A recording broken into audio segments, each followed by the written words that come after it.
then you should spend that extra money. The extra money that you have, you should spend that extra money on Shabbat. And if you don't have as much as that, then you should, and you need to take anyway, then, almost paradoxically, once you're taking anyway, take for Shabbat as well. In other words, once we believe that once the community has drinks that are considered that you've got to you've really got your own discretion as to what makes it a pleasurable Shabbat. And that's what he says. Min hastam, in a general case, most people prefer meat, wine, and migdanot, which basically, I mean, it would be like luxuries, desserts, fruits, whatever else, expensive foods. So he says that's why that's said later on, chapter 250, that you should have a lot of meat and wine and delicacies on Shabbat. But that's not because there's an intrinsic value in having meat or wine or delicacies on Shabbat. It's because that's what people would usually enjoy. So again, if somebody would rather have fish and whiskey instead of meat and wine, then that's 100%. He's saying there's nothing to do with meat and wine. It's just giving the general rule of what people in the time and context of the Shulchan Aruch, and I think we'd probably say in our time and context as well, would prefer to do. Just maybe rather use a non-Torah one of those encyclopedias or something. The next thing is, okay, so that's to honor Shabbat, and even if you're in trouble, you should. Now he says there is an idea. There's kind of so even though the menu is not prescribed, there are some recommendations. So the one recommendation is that you should have shnei tavshilin, 2 cooked meals. Now it shouldn't just be a cold Shabbat lunch, and it shouldn't Shabbat dinner, and it shouldn't even be that there's one hot thing and everything else is cold. It should be there are at least 2 hot things. That's the one idea. And again, it's not if you prefer cold salad or whatever, that's fine. But that's the idea of 2 cooked dishes. Yes, Steph? Isn't most of the lunches cold? So it's a good idea, he's saying. In fact, we'll see later on that that especially when you're dealing in a context where we worried that people might be Sadukim, the Sadducees believed you couldn't keep food hot for Shabbat. So they would always have cold Shabbos lunches. In that kind of context where we worried that people might be having cold Shabbos lunches, dafka, because they don't think it's halachically correct to have hot Shabbos lunches, then you should go out of your way to have a hot Shabbos lunch to illustrate that that's okay.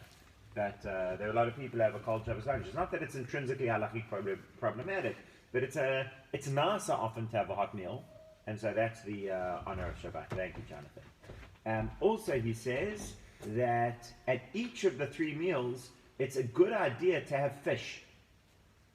It's an interesting one. He doesn't really say where that comes from. He just says it's brought in the name of the Tikkunei Shabbat, the corrections of Shabbat. I don't know who the Tikkunei, the Magen Avraham quotes in the name of the Tikkunei Shabbat, that it's a good idea to have fish at all 3 meals, unless you don't like fish.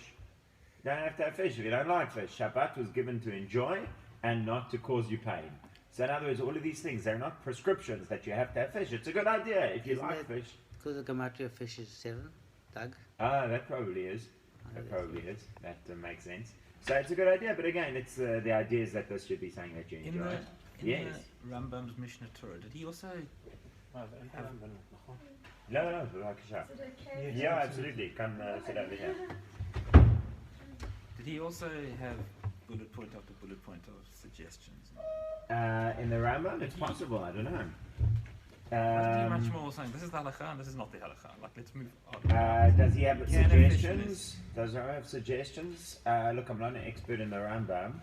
It's a good point. Look, the Rambam is definitely not as detailed as the Mishnah Brura. I mean, if you do a word count, of the Rambam on Shabbos versus the Mishnah Brura on Shabbos, Mishnah Brura is probably 10 times as wordy because he's covering all of the details. Whereas the Rambam's basically giving the general. A lot of this is not halakha. This is just. Well, it depends what you mean by halakha, right? If you say halakha meaning firm instructions, then then you could say that it's not. But if you say halakha as the appropriate path, then it is, because he's telling you what's good. You've got what you have to do, and then you've got like Rabbi Goldfein used to say. I think I mentioned it before. You've got the Oraita, you've got the Rabbanan, you've got binding minhag, you've got non-binding minhag, and you've got suggestions.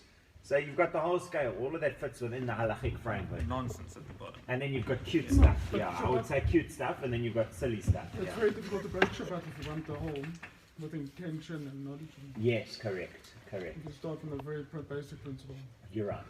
Jared found such an interesting minhag today on his staff. It hasn't really yet to do with this except that it's one of the Shabbos staffing. But it mentions using a pot plant for kaparot. So what it actually said is that a couple of weeks before Rosh Hashanah came, have you ever heard this? The kid, you go and you weave yourself a basket, like a pot plant. The kids plant beans and whatever in it, makes a plant, and the kids go and they toss it into a river as their kaparot. So interesting. So interesting. Vegetarian kaparot.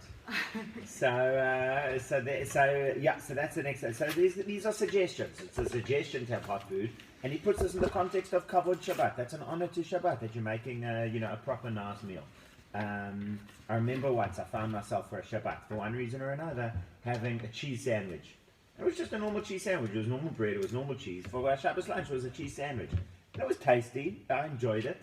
But I felt like there was something missing. Like for Shabbos lunch, that you're having a cheese sandwich. There's nothing wrong with it, but it's it was something chagagi, as they say in Israel, right? Something special, something festive. Okay, good. The next one is that you should be willing to borrow money to spend on Shabbat. So I was thinking when I first learned this, I thought this isn't maybe so relevant today, but then I realized it's actually much more relevant today because it's talking about using your credit card. You kind of don't really have budget left for the month, but using your credit card to buy for Shabbat. So the Mishna Brura quotes that there's a promise made by Hashem, and we actually say this in some of the Shabbos songs. There's a promise made by Hashem that Hashem says, if you have to borrow money in order to show proper honor to Shabbat, borrow the money, I'll pay you back. That's how Hashem says it. Somewhere the other day I was reading though that it's better to have less of the pleasures of Shabbos than to be so mechon by Sabbatam for tzedakah. Correct. So we actually started with that. Okay. But the point is, that's if you would have to be taking tzedakah. See, we're not talking about taking tzedakah. We're just talking about kind of liquidity, right? It's a liquidity issue, not a parnasa issue. And the next one is. Sorry. First world. Exactly. The next point the Mishna Brura makes is that also the Gemara says that all of our income was designated for Rosh Hashanah, from Rosh Hashanah to Rosh Hashanah. However, we get an expense account for Shabbos and for our children's Torah education. For those things, that's not included. So don't feel bad about spending extra on Shabbos and children's Torah education, because that Hashem will reimburse you even above and beyond what was decreed. Okay, then he says, then the Shulchan Aruch says, Mitakanat Ezra. Ezra made a decree, that we should wash our clothes on Thursday for the honor of Shabbat. And the idea again, don't let it slip by that now you find yourself Erev Shabbos and now you suddenly haven't got any clothes. So it's like a responsibility. My understanding is that if you did your washing on Tuesday or Wednesday, you're also covered. But if you've left it on Thursday, if Thursday has come and gone and you have not prepared your clothes, you've not taken steps to prepare your clothes for Shabbat, then you have been lax in this Takanat Ezra. So when we talk about Takanat Ezra, that's not just an advisory measure, that's an actual halakha. Right? There's an actual halakha that by Thursday you've got to make sure you've got nice clothes for Shabbat. But probably also so you can prepare for Shabbat on Friday. That's Laundry exactly was what he quite says. That's exactly what he says. So he says that But does it not actually mean clean clothes, not nice? clean clothes. So that's what he says over here. Not Erev Shabbat, in order that you'll have Erev Shabbat free to take care of all your Shabbat things. So that's your Thursday responsibility, is to make sure that you've got clean clothes for Shabbat. And then he says, I should have mentioned this a couple of weeks ago in my shiur on challah, but he says they have a custom of making challah at home, and making bread at home, and you make enough bread in order to take challah, which is a lot. He said it's like 2.5 kilos of dough. So you make a lot of flour, I think. So you make a lot of dough in order to take challah, and that serves 3 purposes. Purpose number 1 is that's kavod Shabbat, that you're practically preparing for Shabbat. from that aspect, it's not a difference whether it's challah or whether it's fish or whether it's lasagna, right? It's just that you're preparing for Shabbat. But that's number one. Number two, you're fulfilling the mitzvah of taking challah, which we mentioned. Today it's really a zeicher mitzvah, right? It's a commemoration of the mitzvah of taking challah. But you're fulfilling that, and certainly you're making sure that that mitzvah isn't being lost. And then number three is that you're having Pat Yisrael. So Pat Yisrael is Jewish bread that's been baked by a Jew. There's a whole discussion in laws of kashrut about bread that's baked by a Jew, bread that's baked by a non-Jew, bread that's baked privately by a non-Jew, bread that's baked commercially by a non-Jew. The general rule is that bread that's baked commercially by non-Jews is kosher, and we eat it. But bread that's baked by a Jew is even more better. So the most basic way to do that is that you lit the fire. But, so that's why I think the difference between Checkers and Pick and Pay. Checkers, it's Pat Yisrael, because they've got somebody going there 4 o'clock in the morning to turn on the ovens. Pick and Pay, it's not Pat Yisrael, because it's called Pat Paltar, commercial baker's bread. Because there, the non-Jewish staff turn on the oven. So they're both kosher, but it's a better thing to have Pat Yisrael. And so what the Mishna Brura points out is that this idea of baking your own challah on Shabbos also fulfills this third purpose of having Pat Yisrael. Jan. Is he saying it's better to have Pat Yisrael specifically on Shabbos? Yeah, that's so what he says. It's okay to have exactly. So he says, see in the Achronim, this is in number 6 in the Mishnah Brura, even those who are accustomed to having commercial baker's bread during the week, nevertheless on Shabbat and Yom Tov, it is correct to only eat Pat Yisrael, and that is part of the honor of Shabbat and Yom Tov. So it's a chumrah. It's a chumrah. It's not an obligation, and he's not saying that it's nachon. We'll see later, Amnon, that he differentiates as well between an obligation and a nachon. Nachon means it's correct. It's a good thing to do. It doesn't mean there's a real problem not doing it, but it's a good thing to do. What do they mean by commercial baked bread? We can't eat bread from Need, right? From? Need. Well, there's two issues. Okay, well, there's two issues. The one is kashrut.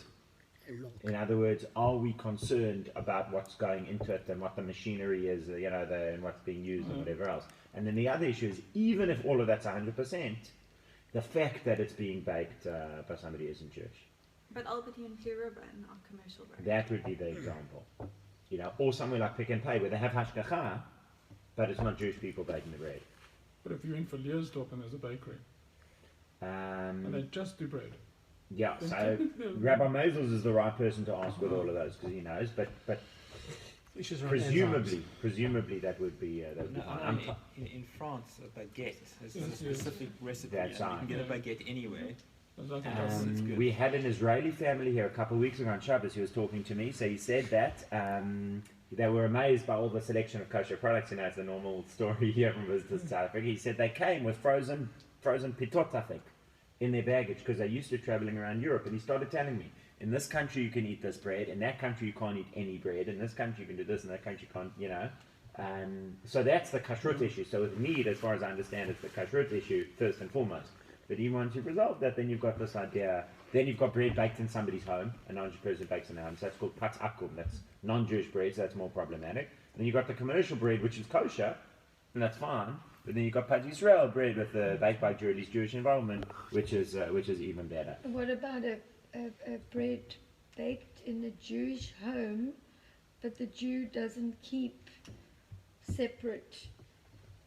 So then that's a kashrut concern. In other words, what's been in the oven? Is there like a non-kosher stuff stuck to the sides of the oven or that kind of thing? So what is worse? In other words, a non-Jew or being baked in a Jewish home where there's not, but it's by a Jew? You'd have to look at the situation, but probably that second one would be worse. If there's a real kashrut concern. So we're not doing too much on the laws of kashrut, but if there's a real kashrut concern, that would be more problematic. Okay.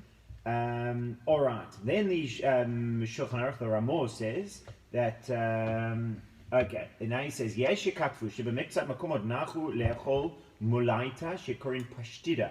Some said that in some places they have a custom of eating pie, Belel Shabbat, at Friday night, Zeicher Laman, Shai Mechusel Amalu Lamata, as a remembrance of the man, because when the manna fell in the desert. More of a quiche than a pie. Oh, nice. Okay. So that's, I mean, that kind of thing. So the idea was that just when the manna fell, Hashem put a layer of dew below, then the manna fell, and then a layer of dew above. So it's the idea of the food being wrapped. So that's the same thing with a quiche or a pie or all that kind of thing. It's got a layer at the bottom, it's got a layer at the top, and it's got the food in the middle. So it's wrapped. That's the same thing we do with our challah. The board at the bottom, the challah cover at the top, and the food in the middle. That's one of the reasons. There are like 3 reasons for why we cover the challah, and that's one of them.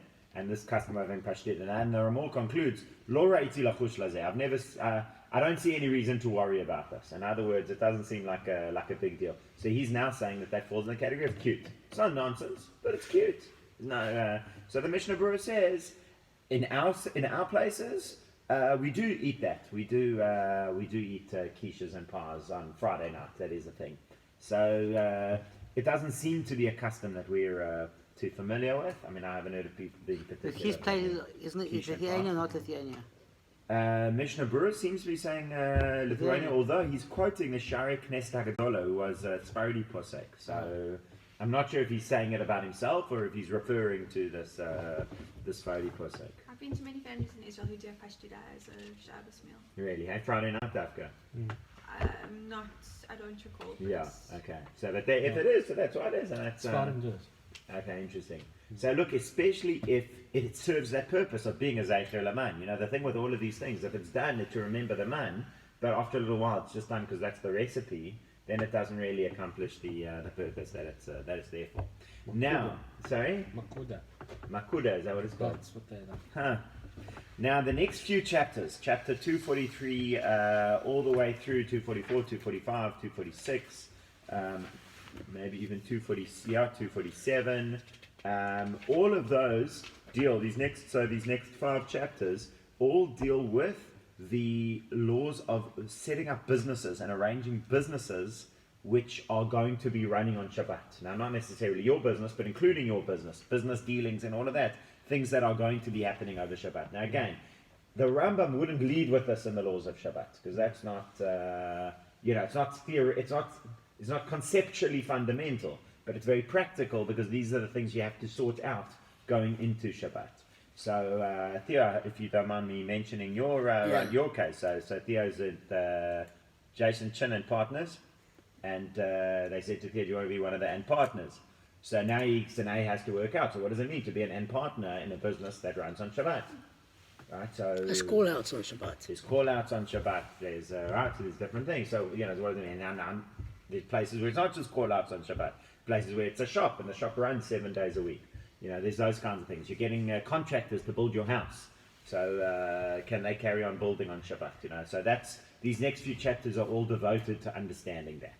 So, by way of introduction, the Mishnah Brura points out that there are 3 different ways of hiring somebody. The first way is called, I'm going to give you the Hebrew terms and maybe we can work out what the best English terms are. The first way is what's called arisut, where an aris is like a sharecropper or a tenant farmer. The way it works is, if it was a farm, I would say, Jonathan, please farm on this piece, you farm on this piece of land. You keep 50% of the crops because you're doing all the work, and I keep 50% of the crops because I'm doing all the capital. So that's aris. You do the work with my stuff, and we'll split it all 50-50. So you're getting a share of the profits, I'm getting a share of the profits. The second way is schirut. In fact, the second way is kablanut. Kablanut is like a consignment or commission that I say, whatever you pay me you pay me 1,000 rand for the right to work on this, pay me 1,000 rand a month for the right to work on the field, and whatever you do, you keep. And then the third way is schirut, which is the opposite way around. I'll pay you, that's a salary. I'll pay you a salary, and whatever the profits are, go to me. So, way number 1, arisut, what would you call that? This kind Subletting, of almost like subletting. Is it like subletting? No. Not 100%, but... No, the second cases might be more like subletting. It's more like your partner. It's like a share. Yeah, it is more like a partner. Yeah. Shareholder. Yeah, shareholder. So that first way of partnership, that's less problematic. Tell you why it's less problematic, because whatever work he does, he's doing for himself. He's not doing my work, he's doing his work. That's number 1. Number 2, where he pays me the right to work, and then he works, it's also, that's, for himself. So let's just give another example. I own commercial property. Right? And somebody isn't Jewish wants to come and rent an office space or rent a shop space. So he's renting the shop space, and he says to me he wants to be open on Monday, Wednesday, Friday. I said to him, I don't care. You can be open and close whatever days you want. I'm charging you the same No, rent. rent. Right? That's kablanut. That's also not problematic for him to do so much on Shabbat. And then the third way is chirut. That is going to be problematic. Because when I say to him, I'm paying you to work in my shop and I'm getting all the profits, so then he's really doing it on my behalf. Now the next point to understand, why should any of this be an issue? After all, the Torah gave Shabbat to the Jewish people. The Torah does not have a problem with somebody who isn't Jewish working on Shabbat. But that is from the pasuk where it says, "Lo ye'aseh kol melacha." No melacha may be done on Shabbat through you. In other words, you have a responsibility, not just that you don't violate Shabbat, but that you don't bring others to violate Shabbat. So if somebody's not Jewish and they have their own shop and they're doing their own thing, 100%, that's fine. But if I am bringing them to violate Shabbat, that is problematic. Are these Talmudic categories of work? These are Talmudic categories, yeah. So the third category, if I'm not mistaken, would be a problem only if you're the owner of the actual business. Where Yes. somebody's working for you and you're getting their profits. That's the issue. Specifically on Shabbat. That's the issue, But if yeah. you were the person who was working for that business, but you weren't specifically working on Shabbat, it wouldn't be a problem. So let's say I'm an employee and I work 6 days a week and I take off Shabbat. Right. Yeah, that's fine. That's normal. And if normal you got a job. share of the profits and some of it came from Shabbat? That's more of an issue, and we're going to come to that in a bit of a later chapter, how to deal with partnership in a business. So the first thing we're going to deal with is I own the asset. The person who's not Jewish is running the asset, and he wants to run the asset even on Shabbat. So whether the asset is a field, or whether the asset is a shop, or whether the asset is whatever else, I own the asset, he's going to be running the asset. We have these three ways it could be done. Either that I own it, but because he's running it, he gets a share of the profits. Or that he's paying me and keeping all the profits, or that I'm paying him and keeping all the profits. Those are the three ways we can work this out, that I own the asset and he does the... But now it's much more complex because you can have a website that runs 7 days a week, so there's no people involved at all. There's lots of transactions happening on Shabbat. That's a nice one. It's a nice one. I remember when I was a teenager once going to Saturday night, I once went to one of these Jewish websites to, I don't know, get Shiurim or something, and it said, this website is closed on Shabbat, like, get away. I was like, but I'm in South Africa, it's not Shabbat anymore. But, so sync to American time, you know, I could have gone on Friday night, it would still have been open, you know, so that's an interesting one. Is it more from the work, or is it from the profit, making money? It's a good question. Because Yeah.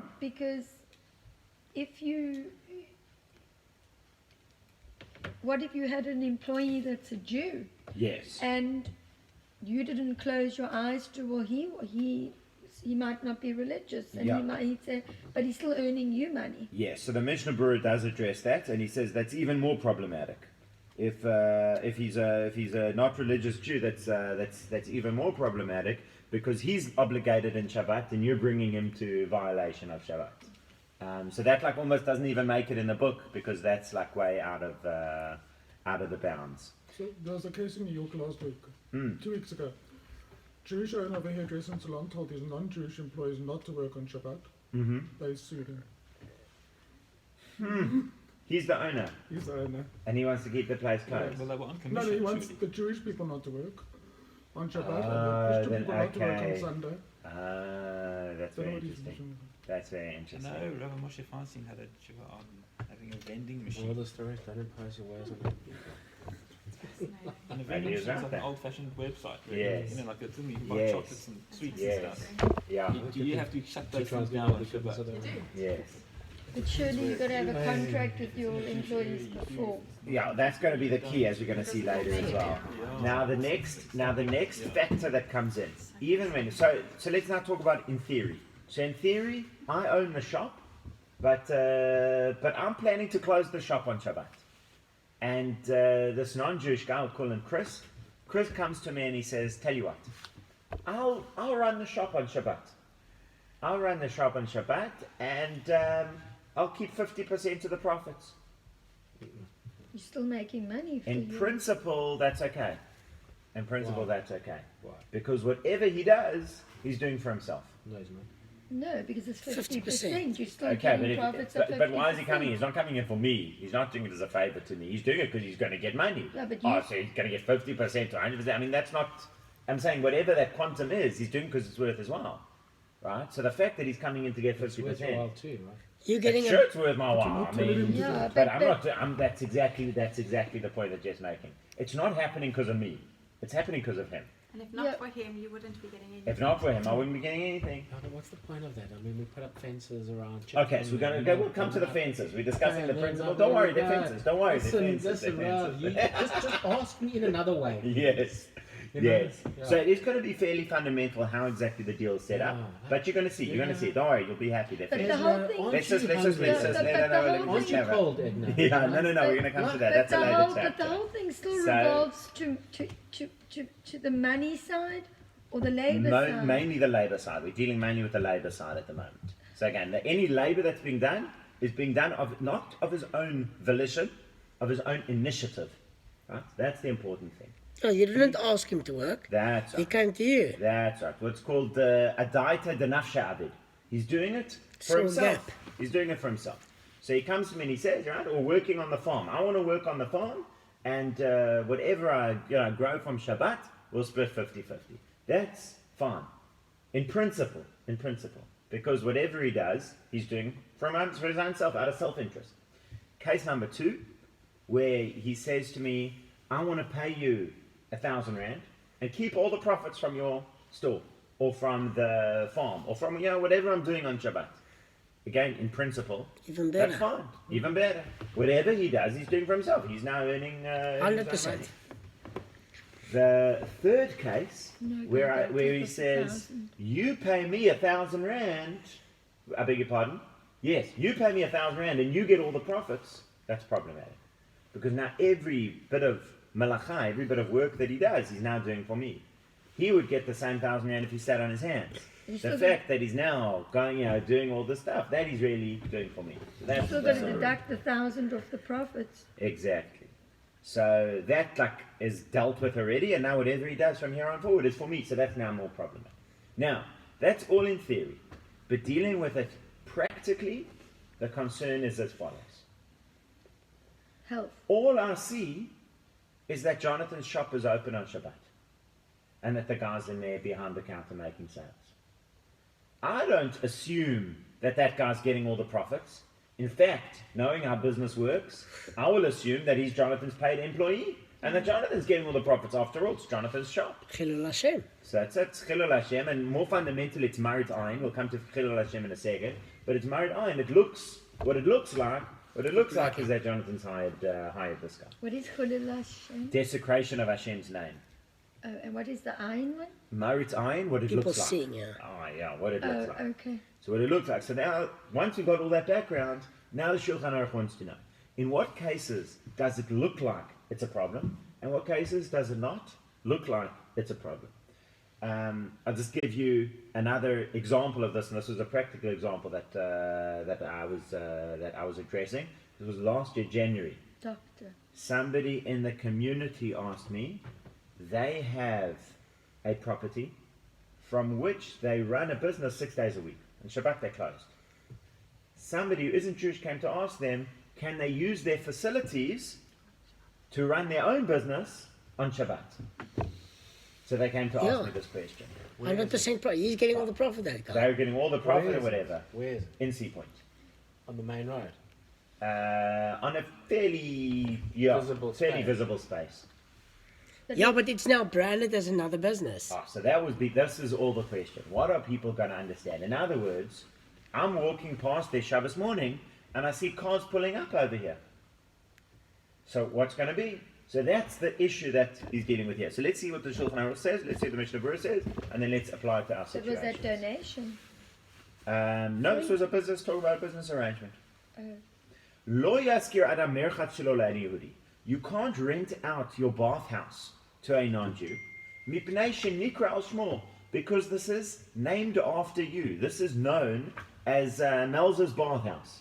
So everybody sees Mel's bathhouse is open on Shabbat. Ve'einu Yehudi zeh oseh bo melacha b'Shabbat. And remember, what's a bathhouse? It's lighting fires, it's heating water. It's all proper melacha on Shabbat. So they can see that he's doing all this melacha. Why? The stam merchatz lav la'arisuta. Because your average arrangement with a merchatz is not this kind of profit sharing. That's not your usual arrangement. The usual arrangement is that Amnon will hire in a guy. And so when we see that the Melza bathhouse is open on Shabbat, everyone's assumption will be that it's done with a salary, and therefore even if he did it in one of the first two ways, which in principle is halachically acceptable, you're not allowed to do it because what it looks like is that he's hired this guy to do it. People will think that all the salary is going to Amnon. And he hired this non-Jewish worker for a set amount. And what would come out from there is that this non-Jew is doing malacha at the behest of a Jew. Here we go. Here's the quote that the Mishnah quotes: "Lo ta'aseh malacha." There we go. Kol malacha lo ye'aseh bahem. All malacha may not be done. So from here, the rabbis came out with a law that you can't get somebody to do work for you. However, with a field, you can do it. So if Amnon owns the bathhouse, he cannot get this person who's not Jewish to run the bathhouse on Shabbat, even though a non-Jewish person is going to be taking the profits, because that is not the usual arrangement, and it's going to look like it's different. However, when it comes to a field, that would actually be fine. Shekain derech lakabel sarei barisut. Because when it comes to a field, that's the normal way of doing it, that you're going to be taking a share of the profits, and then everybody will understand, will assume that that is the deal that's here as well. Everybody knows that this is Melz's field. People will say that this non-Jewish person is working as a profit sharer, and they're doing it their own. They're not doing it on Amnon's behest. They're doing it for their own interests. But Rabbi, Yeah. on farms, that's not how it... The farm workers don't get anything. Correct. They get the wage, daily So today, wage. that's right. So today, with all of these things, what the Shulchan Aruch is describing is the typical businesses as they existed in the times of the Gemara, and presumably right up till the times of the Shulchan Aruch, because you'll see what he goes on to say now. Tanor dinor kamerchatz. If you own a big oven, right, you own a bakery, that's like a merchatz, like a shower, like a bathhouse, where you would pay salaried employees, not Verechaim dinor kasadeh. But rechaim, millstones, what would you call that place where you grind the wheat and all of that, right? The mill. The mill, thank you very much. And the mill, and the mill is like a field, because normally you do that profit sharing with a mill. Now, again, with all of those things, they could change. The point that we have to extract from here is we now have to say, okay, so now let's look at the particular business in question. How does it usually work? But I don't think farms are actually that much different. They're still co-ops. They're sharing of equipment, sharing of... But your labourers. The labourers that work there, you know they don't get a profit. They work for whatever their rate is per month, or if they stay in or they don't stay in, day workers. So I think this is more of like the kibbutz kind of arrangement, like a private farm. Not a farm is a big commercial enterprise. It's the peasants farming, you farm for yourself. You farm for your own sustenance.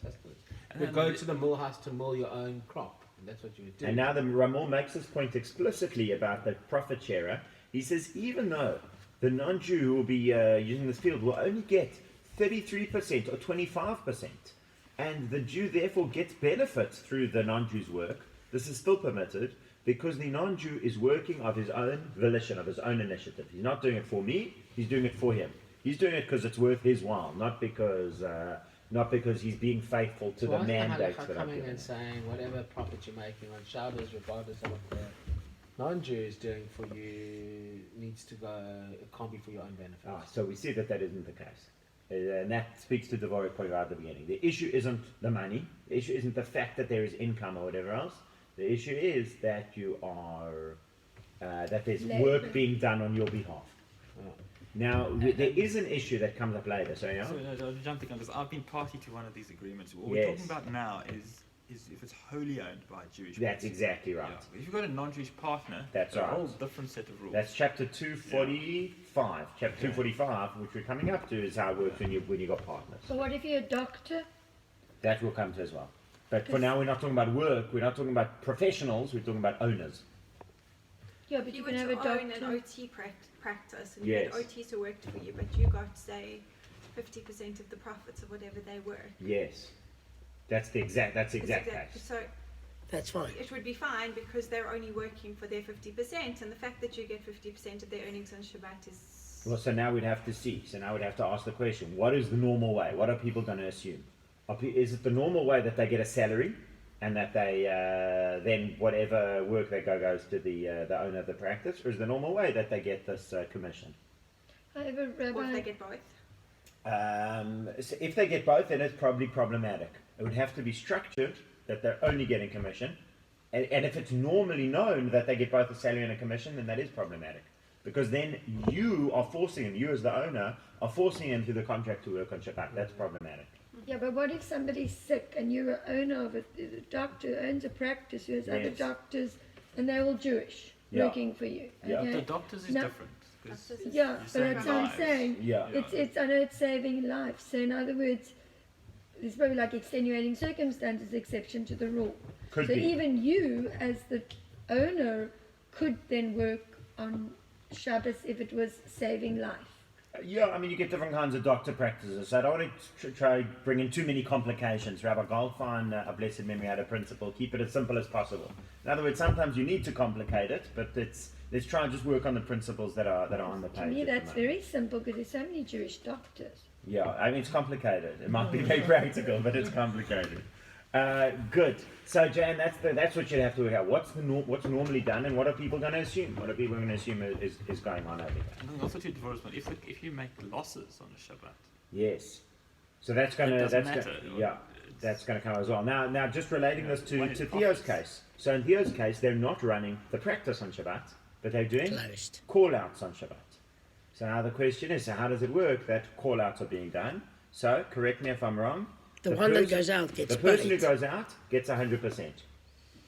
So then the fact that I own a practice where the person who goes out, where one of my employees has the option of going out and doing a call out and getting paid of their own, in cash of their own accord, like that's fine. That's even not. if it's called Rabbi Thurgood's Plumbing whatever service. practice. Yes. So it's in charge. As long as it's understood, correct. As long as it's understood By that that's the What? standard deal. Really? So I'm walking to shore Saturday morning. I see Rabbi Thurgood's plumbing services is parked outside, and these guys are in there working. Yes. And Rabbi Thurgood is in shore. And it's understood. If it's understood. By who? By the wider community? Yeah, By everybody? if it's understood in this town that when you see guys working, their own account. it's for their own account. You're getting nothing from That I'm getting nothing from it. Now, in the case that you're giving, that wouldn't be the assumption. That wouldn't be the assumption, and therefore that's the problem that you mentioned. then But that's it the does- issue that we're navigating. Just translate a hand up. Yeah. So in terms of this OT practice, if this, you would then structure it that the salary is for 6 days a week, the 7th day would be purely commission based. Yes. It would be fine, as provided it's understood. Good. Provided that that's the norm. Okay. Not just understood by the employee, But understood understood by by... the general public. Exactly. So, Exactly. so just to back to my case, so the people that goes on the call out tells them on the phone when they call, there's a call out fee, it's 450 rand to come out. I get the money when I get there. The person that answers the phone. But see, the other issue is, as Jonathan says, let's say it says your name on the practice, so they're driving out. Is that known and understood? So again, if it's the kind of thing where this is known and understood, that for Krill's prosthetics, that people who work on Shabbat take it all, for themselves. But that's what you got to know. You got to be honest about it. So then it does boil down to money, not only labour. No, it boils down to the labour, and then number one, the labour. In other words, the intrinsic issue, and then number two, the perception. What do people understand from the deal? So what is the deal, and what do people think? What does the deal look like? So question number one: what is the deal? Is the deal that labour is done on Shabbat? Then it's out. No, the deal is there's no labour done on Shabbat. Good, that's step one. Step two: will people understand that the deal is that it's all voluntary? Good. Now he says, even when it comes to a bathhouse or an oven, which are the problematic ones because those are normally done with a salary. If you rent them year after year, and it becomes well known that you don't rent people, you're just renting out your bathhouse. And so too, if in this place generally they would rent out the bathhouse or use this profit sharing thing, then it would be permissible to do in such a case. So again, that's speaking to our thing. Is that the question is what's understood? What is understood by the Brura? So in this case that I was dealing with this person who somebody wanted to use their facilities for Shabbat. So when I was discussing this with a friend of mine, so he said, well, how about just putting up a sign? Sunday to Friday, this practice is XYZ, and on Saturday, this is used by ABC. Yeah. So that could be a way to solve it. I mentioned that to Rabbi David Goldfein. I think he was a little non-committal about it, but I think it's as far as a suggestion, I think it's a decent suggestion. The question you just have to see again: are people going to see the cars driving up and not see the signs? But that you have to look at what's understood. Now the Ramor has an interesting case that he says. So let's say we're dealing with one of the cases where it normally would be problematic. This bathhouse. Except the only thing is, Amnon doesn't actually own the bathhouse. Really, Chris owns the bathhouse. Amnon has a long-term lease on the bathhouse. And Chris wants to now rent the bathhouse back for Shabbat. So he says that would actually be fine. Because it was never known as Mel's bathhouse. It was known as Chris's bathhouse, operated by Mel's Bathing Services. So that's not as bad because intrinsically it's still known as Chris's bathhouse. But then you should have all these rules and laws and how to get around them. Another book. Just wait. It's all in this book. How to get It's all in this book. It's all in this book. I mean, then it sounds like so it's not about almost like going through the back door. Okay, all the good time. point. So it's not And about. it sounds underhand. Yeah. It doesn't sound. Okay, so it's not about how to get around. It's about how to navigate it. You know, I want to get from here to Claremont, and I want to do so with integrity in the service of Hashem. There's ways to do that, and there's ways not to do that. You don't speed. You don't go through red robots. You don't drive on the pavement.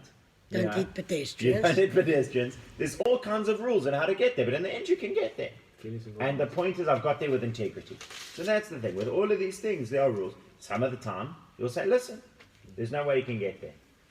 That's sometimes the answer. But sometimes, yes, there is a way that you can get there. But this is the path you must follow if you want to get there with integrity. But it shouldn't be about trying to get out of the Chazon Ish once spoke about people who speak about 613 obstacles, instead of 613 mitzvot. That's not the attitude that we're prescribing here. Good. Let's go a little bit further. I just want to try cover because we only get an hour to cover a week's worth of material. So now he says, a similar case would be a private bathhouse, where it's not going to be known to the broader public what's going on and how it's working, right? There's a bathhouse within a private residence. Only the people staying in the house ever use it. And they know that it's operated by this non-Jewish person, and this was the deal that was made, and so forth. Shari, then that would be fine because you don't have the concern of what will the neighbors say. There's nobody else who's going to know about it. Now, what happens if you did the wrong thing? In other words, Amnon did decide to run his bathhouse on Shabbat, and he did decide, even though he didn't do salaries. He did it with kablanut and whatever else. What's kablanut? Kablanut is where the guy is going to be taking all the profits for himself, but everyone thinks that Amnon's still running his bathhouse. Okay, so he passed stage 1. It's not intrinsically prohibited, but he didn't get past stage 2. It's still married to Ayin. So the question is, what does he do with the money? So he says, Yesh omrim sheschara mutar. Some say you can keep the money, but yesh omrim she'asur, and some say you can't keep the money. V'chein ikar, and that's really the main opinion, that you can't keep the money. And the Mishnah Brura goes on to explain that he says, look, if what you did was wrong, whether it's intrinsically wrong because you hired the guy, whether it's wrong because you presented the image that you hired the guy. In both of those cases, you can't take the money. Not even if you give it away. Well, you could give it away, but you can't. You can't keep it. It's not your, Yeah, but what I'm saying is the earning thing was wrong in the first place. Yes. So if you give, it's almost like, okay, I'm going to give a really harsh, horrible thing, but like the mafia earns money by selling drugs and then gives it to the church. Yes. That money is to me not good money. Yes, that's right. So then if you're doing breaking... No, but this is only on the maritime, right? That's this right. is not on the core Well, principle. he brings in both of them, but the main thing is about the maritime, so what to do with that money? So it's like it's not that it's not as bad as the mafia money. Exactly. No, I'm giving so it's you like this it's not stupid 100% money. But I'm saying it wasn't I'd say earned right in Hashem's eyes. donate it anonymously. In other words, don't donate it that you'll get honor for it, right? So the guy shouldn't then stand up on the bimmer and say, I'm giving you 10,000 rand, and everyone's saying prayers, because it's not money that he can keep anyway, so give it anonymously. But I've got a friend that runs donations- call lines. The people call into and connect you to whatever services, and they run 24/7, 365. Yes. All the money generates over Shabbos and Yom Tov. On what? donates. Sorry, I didn't hear the first. What? On Shabbos and on No, Yom but Tov, what he was does. the business? He runs or call lines. call lines? So A you call need a, center. yeah, whatever. It connects you to whatever service, whatever you want. Oh, those call lines. Okay. Exactly. Yeah. And then it just donates that money on. You can't, like, it's Yes. 24/7, 365. Yes. isn't it? Okay, so we're going to speak about that a little bit later when we get to chapter 2. So 243, what we've just seen is you own an asset and you want a non-Jew to run it for you over Shabbat. The ways in which it's permitted, provided that it's understood that that's how you're running it. Chapter 244 is commissioning someone who's not Jewish to do work for you. So this is now we're dealing with professionals, we're dealing with a job. We're dealing, whenever I think of this kind of case, I think of the tailor. So Right? you've got We're your dealing with hidden a tailor. agenda. No hidden agenda. Dealing with Next commissioning case. a job. So I'm dealing with my tailor, I'm dealing with my builder, I'm dealing with all of those kinds of cases. So what it says like this: I can make a deal with the non-Jew to do work for me. We agree on a cost, and he does it in his own time. Even if you're going to be doing it on Shabbat, that's fine. In other words, I give the tailor my pants. He says to me, it's going to be 100 rand. I say, great. Give him the money, or I'll pay him on a receipt or whatever. And then I say, I'll get it on Monday. He decides to do it on Shabbat. That's not my problem. Isn't it that you have to have given him enough time that he didn't have to do it on Good. Shabbat? If I give it to him Friday afternoon, 10 minutes before Shabbat, and I say, I'll pick it up from you 5 minutes when Shabbat comes out, that's going to be problematic. But if he's now doing it on his own time and he has the time to choose and whatever else, then that's fine. But Me'edavar Mamorim, where's the speaking? But Sina, this is private. That it's not obvious that what he's doing is doing work for me. Okay? Similar principle. But if it's very well known and clear, then this is problematic. Because when you see the non-Jew working, you don't know that they've agreed again on kablanut. They've agreed on a price for the job. They might think that there's a wage or a salary being paid over here. Great example here is building, and we're going to spend some time speaking about building.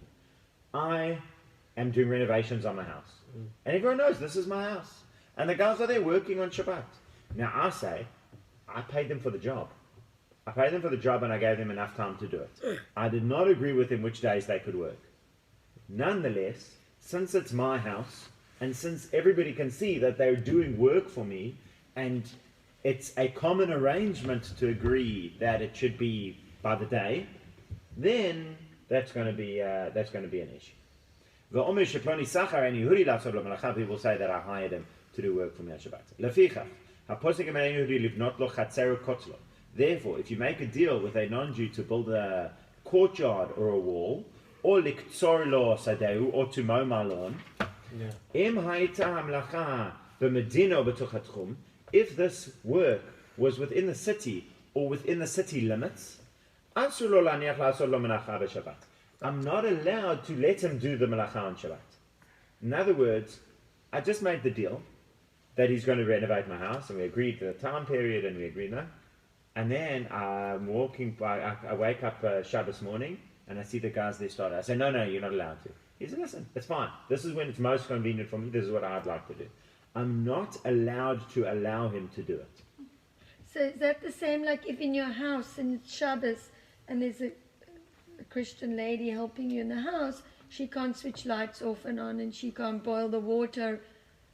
Good question. What are these Christian Good question. So that we're going to open and close doors for you? We're going to deal with that. We'll come to that in a little while. So what happens, Rav, if I leave my house? Yes. During that period? Yes. And I'm not there, and it's known that I'm not at home for the next 3 months. Yes, but is it understood that you did not hire, that you're not paying a wage? They're still there on Saturdays. That's the issue here. Popping away. He says to me, Mr. Lang, thank you very much. The job's going to cost you 10 rand or whatever it is. Yes. I pay him the 10 rand, and he said, I'll see me in 3 months and the job will be complete. Yes. So in that case, I actually sent a message a little earlier to my brother-in-law who's working in the building contractor business to ask him, what's the standard deal? Is the standard deal that you're paying per day of work, that there is a payment based on per day of work, or is it just a big quote for the whole job and then it's up to the contractors where it gets Depends done? on the contract. Okay, so generally speaking, it's the second option. The second option, I'm paying you the amount, and then you choose when you want to do it. If you want to do it, if you can be incredibly organized, do the whole thing in 3 days, and then loaf off for the rest of the time, that's up to you. Or if you want to be there 7 days a week, that's up to you. So in principle, if that's the way that it's normally done, then that would be okay. But we're going to see with houses, it's and not if so I get simple. somebody to redo my kitchen, which is not building a wall, and it's just in my home. Yeah, but you see, But they're in and out. They're going to be driving up with the trucks. They're going to be bringing things in. Yeah. But if you've got a penalty and he's not reaching the deadline, and there's only one Saturday left, So that's then he's going to have to work yeah. because otherwise you get a huge penalty. So this is the point that I make now, is that they say you're not allowed to let him work, and the Mishna Brura quotes some of the poskim who say you should make this very clear from the beginning. You're not working on Shabbat. That's one day that's out.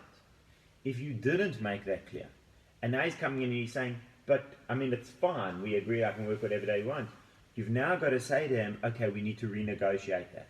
If he says, if I can't work on Saturday, it's going to cost you an extra 10%, then you've got to pay that extra 10%. You should have worked this out from the beginning. So you're committing to spending money on Shabbos? No, you're committing to spending money to avoid. So he doesn't work on Shabbat. So that you don't, you say to him, look, sorry I didn't make this clear before. I should have put it in the original contract, but you actually are not allowed to do this work in my home on Shabbat. He says, sure, if I can't do this work in your home on Shabbat, I'm going to have to, it's going to take longer time, it's going to use more resources, I'm going to have to charge you extra. Say, fine, then I'll prepare to pay the extra, because it was my fault.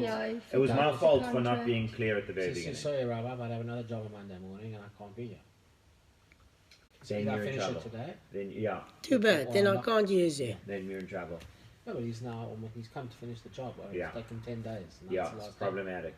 So that's why you should always. These things are real. These things are real. That's why we're learning in the halacha.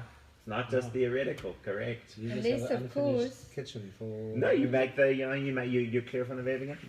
Unless, of course, he was sick. Yeah. So Sinai says again, this is because of that aspect of Maradon, but this is done when, and as we'll see, within two factors. Number one, it's in the city that there are people around, and it's known that this is a Jewish house. So if I bought a new property, and nobody knows that that's my property, and I've arranged it properly with the guys, that they are being paid for the job and not for the days. So then, we're going to have to see to confirm that that shouldn't be so problematic, because nobody's going to know. We're living in a mixed city here. Nobody's going to know that's Sturgis house they're working on. They do know. In this area. In this area, maybe they know. But in principle. Bought an alpaca farm and swelling down. Yes. Nobody knows Cape about Town, it. and 2017. Yes. Your water pipe bursts in your garden on Shabbos. Yes. You mean like And if it's just bad? pouring. Yes. Yeah. There's water restrictions. Yeah. It's a good question. Very good question. I don't know. Let's deal with what's on the page. Well, Keep it simple. We'll try and work that out. is, are you breaking the law of the land or are you breaking Hashem's law? So Hashem's always takes precedence, but maybe there's a way to work it out. Maybe you don't have the money in your see. pocket to See, get maybe the there, you know, talking about Hefsed, Meruba, and all that So kind you of don't thing. know, but I had to make a call on that on Shabbos. Yeah. About 2 weeks ago. Sure. Are you Yeah. a I had to go, I plumber? went to a neighbour and I said, listen, I've got a problem, Yeah. can you sort it out for me? Yeah. Yeah. Might be. I have to see. I don't know. I have to see. No, it's a good question. Very good question. It probably comes up somewhere. What happens if you don't have the money to pay the fine for breaking the law that there's water restrictions? Yeah, so you got to make sacrifices. All right, good. Now the next halakha. What if they did build this house illicitly? They shouldn't have built the house on Shabbat, but they built the house on Shabbat. Break it down. So he says you can't live in that house. Are you not going to the day she asked it? This is crazy. So that's an argument whether you can, but if you, for other people, maybe they could wait as long as it took to build it or whatever. But and now you've got this house that's been built, and you know he you're says building if you did it bekablan, if you really just agreed on the price and it ended up that they worked on Shabbat and you never chased them away, so then you can go lenient. But when you actually pay them for the work on Shabbat, you're never allowed to live in that house. You are allowed to sell it to a non-Jew. At least you get some benefit from it. Benefit from work that was done. That's right. You can make a profit on the sale. Can you make a profit on the sale? You can. But that wasn't, I mean, the whole point is that wasn't, what you were originally intending. That's the way that it works out. Well, let's give you Jose B'Tshuva, right? And yes. Now, 10 years after the fact you bought this house. And it was built even over Yom Kippur, in fact. What do you do? Yeah. Sell it. Yeah, good question. Would we even look? The reason he's asking it, I mean, maybe that is the answer. But we find sometimes that there's takanata hashavim, that there were laws made to make things easier for Baalei Teshuvah. So maybe. But good. He goes on to other cases around this kind of thing where you bought the right to collect tax, and then the non-Jews collecting tax on your behalf, and that kind of thing. But let's just make a quick start on chapter 245. The main principles we've got. We understand what the questions are that are lingering, but that's always fine. Then chapter 245 is a question of partners. And he starts by saying as follows. The way that it works, so this is now Amnon's case. So Amnon and Chris go into business together. Let's say that they're running a shop. So what happens is, the ideal scenario, Amnon says, Chris, let's work it out like this. Saturdays you work, Sundays I work. Whatever profits come in on Saturdays are for me, are for you. Whatever profits come in on Sunday are for me. And then Monday to Friday, we'll split it 50-50. Chris says perfect. That's the correct way to do it. Because when Chris is working on Saturday, he's not filling in for me. He's not doing my shift. He's not helping me out. He's not doing me a favor. That's his day. Even if, we say, Chris wants to say, well, look, I want to work on Sunday as well, or whatever else. That's all fine, as long as it's understood. Saturday, Chris, is your day. I've got nothing to do with it. You get all the profits from Saturday. Now he says it could work out. Would have a marked iron problem still. Could we have a married iron? Because people might think that it's called Chris and Amnon's That's right. salon. That's a great. I don't think he mentions that. At least not as far as I've seen. But it's hurdle Yeah, two but that's for most causing the patrons that trouble. come in, Amnon's not working on Shabbos. So, Yeah. I can't get my That's head around it. ignorant. No, but he's I'm gonna have to talking look about again the to see if business that- that's open. See if that comes up. Yeah, you're right. He doesn't mention that straight His name up, is in it. So it doesn't seem to be problematic. Probably because in those situations it's known that. This And is he's got how that bathhouse Jewish also people open operate. on Shabbat. Yeah. He's a busy guy. Let me just make this point and then we'll come to it. So that's the idea is, so that's the best way to do it. If at the end, when you and Chris are working out, and you say, listen, to work out in the books what profit came in on Saturday, what profit came in on Sunday, accounting. it's complicated. Let's just split all the days 50-50. You can do that. In other words, you're saying, let's waive the accounting business and just do it. That's fine, because from the beginning it was understood. Saturday is Chris's day, Sunday is Amnon's day, and we can do with the figures as we please. The problem, he says, comes in when you never made that kind of arrangement. When you never made that arrangement and you wake up a few months or a few years into it. And then, even if you want to say, hey Chris, would you mind working Saturdays from now on? That's problematic. Because whenever he's working your shift as well. So he says, in that case, what you do is you've got to basically draw up a new contract. This has to be the way that the business is structured. That Saturday is your day. If it's not structured that Saturday is your day, then you're in It's a trouble. partnership business. This is the partnership business. Now, there's some important points about this as well. about what to do when you didn't make this deal and all those kinds of cases, and this is kind of very relevant. Unfortunately, we're out of time for this week. So Do you have to draw up a brand new contract, or can you just amend the current? That's do a good like question. An amendment. The way that he or- says it is basically he says you sell the business to a third party and buy it back. But it seems that the making of a thing could help. Does he go on to discuss at all if any of the parnassa comes from a Jew? So say it's Chris and Amnon's hair salon and a couple of Jewish grannies come in to have their hair done Yes. on Shabbat. Yes. Would you be, would it affect it all? It's a good question. Presumably it wouldn't, because that's Chris's business. Shabbat business is Chris's business, so that's like got nothing to do with Amnon. What is parish? That word? The money. Lady mentioned. Sorry? Parasa. Oh, Parnasa, income. Not Yeah. very good at all. No, that's all right. I've signed a deal. Yes. Exactly like this. And it's a long. You explain it's a long contract. Yes. Explaining exactly how the accounting works. Yes. And like the last line of the whole contract says, "This is just too complex. We're just going to go in proportion to our shareholders." Yes. And then you've got to present this 5-page document to your non-Jewish partners. Yes. And say, "Will you please sign this?" Yes. And they think you are. And That's Yeah. absolutely completely nuts. that's what That you were last. made before. It's No, fine. no, but like to make all the effort. Through the length. And then you have one line at the end which just kind of says, whatever, we've spoken But about you have this." driven responsibly to Claremont. That's the bottom line. Sure. And the other bottom line is, but this is really, it's relatively easy in your situation, because again, you came in partnership. Where it gets more complicated is when you're the sole proprietor, but you want to run on Shabbos as well. So there, how to work it out? I mean, there do you actually have to sell 14% of your business? What is the doctor's story? You haven't given me the answer. I haven't, because it's we're going to have to come back next week. We're going to have to work But on even it. though it becomes the person's health, You see, health is not necessarily No, So this thing said Well, the I whole did, time you've got that the- screen. the emergency or that long, sorry. When is it I mean, Shabbat? thank you. When is it Shabbat? זה צד אחד יום טוב. Um, יום טוב.